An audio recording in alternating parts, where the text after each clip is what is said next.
So, Charlie, this is what fun looks like. Welcome to the island of misfit toys. Now, obviously, you know, one of the things I love about the story is that it could really take place in any decade. Obviously, the book and the movie take place, I think, in 91. Early 90s. Yeah, early 90s. So, theoretically, today, your character would be close to 40 at this point, 39, 40, if I did the math right. Where do you think Sam would be at today? I don't know, doing something artistic and have like a beautiful family and like a wonderful, awesome husband who takes great care of her and just still be feeling free. That's what I would Yeah, I can say, you know, yeah, that's what would happen. Yeah, if there's anyone to ask, this would be the guy, this would right? be the guy. Right? Yeah. Any chance that Sam ends up with Charlie? Any chance? You know, what a great question. And I have to say, when I saw Logan and Emma in this movie, I never thought about a sequel so much. I thought, you know, over the years, but because of those two together, I would have to say yes.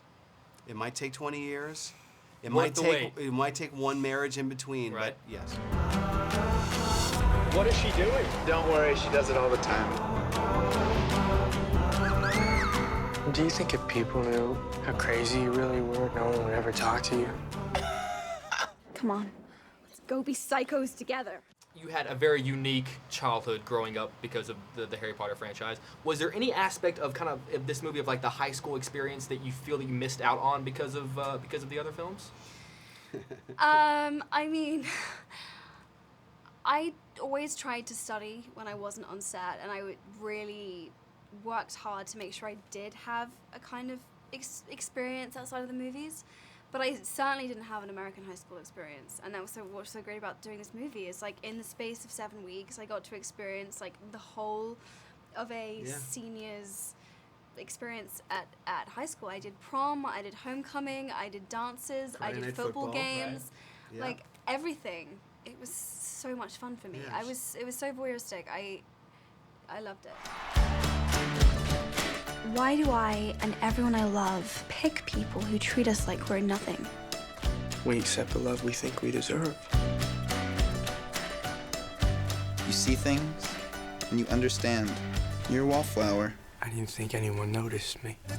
But guys, I have to tell you, I've read the book 1,000 times, but I read it cover to cover the day before I had the screening just because I wanted a little refresher. And there was a line that just stood out to me. Maybe it's just because I'm doing the junket that I just wanted to kind of read out to you guys. Is that I think it's nice for stars to do interviews to make us think that they are just like us. But to tell you the truth, I get the feeling that it's all a big lie. The problem is I don't know who's lying. So do you guys have maybe a little insight into, now that you have a different perspective into that line? So fascinating. Yes, you know what? It's amazing. I wrote those lines, and it's not this cynical, because Charlie's not a cynical kid. It was more of like you want to believe that the things that you see are true, and when you're a kid, so often what is an image is not a reality, and the whole story is about that on many levels.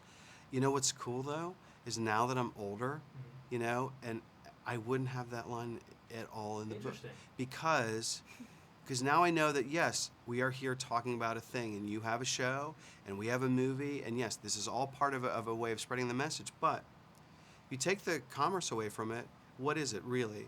It's a story that means something to people. You are part of what spreads the message of that, and I'm telling you right now, and I know this, being the author of the book and receiving thousands of letters over the years, that there's some kid who would never see this movie if it weren't for what you do in Houston, and their lives will be better for it. So like that, there really is no lie. I mean, yes, there's lights and there's all these things going on, but no, it's part of something important. Well, they're giving me the right. I could talk to you guys all day. It's a big honor for me to get to do this. Yeah, I know. Yes. This is some emotional stuff. Are you kidding? All right, man. It's gonna be okay. It's gonna Good be day. Yes. Guys, an honor. I look forward to talking with you in Houston. I and look can't forward to talking Thank to you again. you. Good to see Absolutely. you. Thanks, buddy. Thanks. I know there are people who say all these things don't happen. I know these will all be stories someday. But right now, we are alive. And in this moment, I swear we are infinite.